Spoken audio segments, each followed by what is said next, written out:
Some memories stick with you forever. They dig deep into your soul, leaving behind an imprint that never fades. This was one of those moments. It was a cool autumn afternoon, the kind where the air is crisp but not too cold, and the leaves crunch under your feet like nature's own melody. I had come home to visit my mother, something I tried to do as often as I could. Life had gotten busy, as it always does, but she had sacrificed so much for me. I owed her everything. We decided to go out for lunch, just the two of us. She had always loved trying new restaurants, even though she wasn't picky. It's not about the food, she used to say. It's about the experience. That day we picked a well-known restaurant in town. Nothing fancy, but nice enough for a quiet meal. As we walked in, I felt a warmth in my chest just being with her. My mother was my hero, my guiding light. Her hands, weathered from years of hard work, still held a quiet strength. Her eyes, deep and wise, carried stories I could never fully understand. She had lived through times that had tried to break her. She had fought battles no one should ever have to fight. And yet, she carried herself with grace. But that day, I saw something I hadn't seen in a long time. I saw the pain of the past creep back into her eyes. It started the moment we walked through the doors. The hostess, a young woman who couldn't have been more than 20, glanced at us with hesitation. She forced a smile, but there was something in her expression, something uncertain. "Table for two?" I asked. She nodded quickly, grabbed 2 menus, and led us toward a small booth in the back. I didn't think much of it at first. Maybe she thought we wanted privacy. But then I started noticing things. We sat and we waited. 5 minutes. No waiter. 10 minutes. Other tables were getting their drinks. 15 minutes. People who came in after us had already placed their orders. Still, no one came. My mother sat there, quiet. She folded her hands on the table, her fingers lightly tapping against the surface. "Maybe they're just busy," she murmured, but I knew she didn't believe it. Neither did I. I turned my head, scanning the restaurant, and that's when I saw him. A middle-aged white man, his uniform crisp, a notepad tucked into his apron. A waiter. He was standing near the counter, looking right at us, arms crossed, his face unreadable. But there was no mistaking it. He wasn't coming over. I raised my hand slightly, signaling to him. He didn't move. He saw me. I know he did. But he looked away like we weren't even there. A sharp, familiar anger burned in my chest. This wasn't new. I had seen it before in different forms in different places.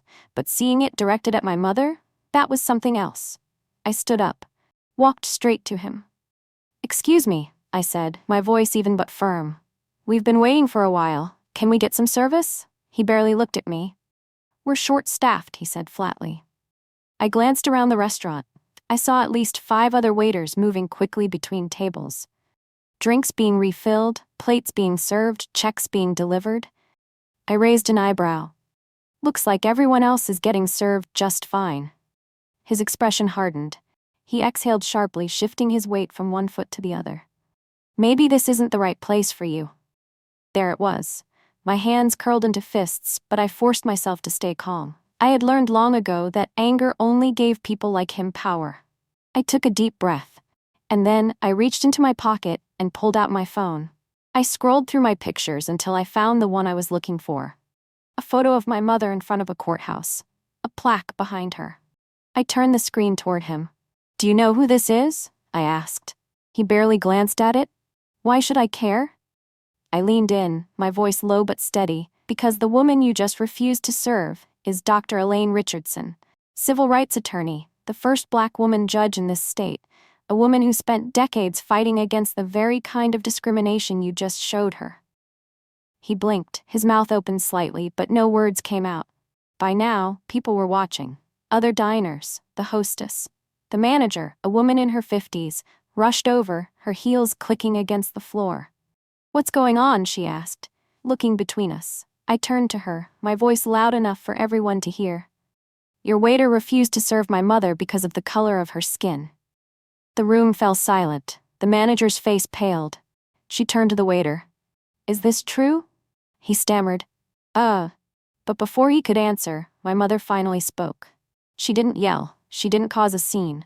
She simply straightened her back, lifted her chin, and said, "You don't have to serve us now. I've spent too many years demanding respect from people who refuse to give it.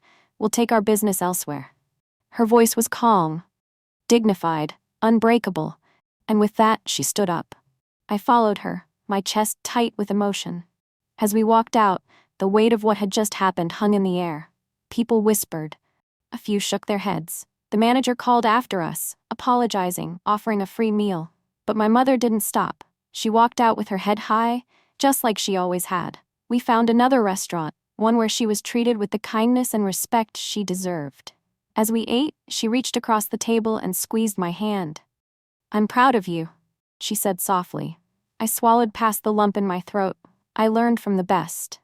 Because she had spent her entire life fighting for justice. And that day, it was my turn to stand up for her. And I would do it again. Every single time. Hey everyone, if this story moved you, if it made you think, or if it reminded you why we need to keep having these conversations, please take a moment to like this video. It really helps spread awareness. I'd love to hear your thoughts, so drop a comment below. Have you ever witnessed or experienced something like this? Let's talk about it. And if you believe stories like this deserve to be told, make sure to subscribe to the channel. We're here to share real, powerful stories that need to be heard. Lastly, share this with your friends and family. The more people who see this, the more we can bring awareness and change. Thank you for watching and being part of this journey. Let's keep pushing forward, together.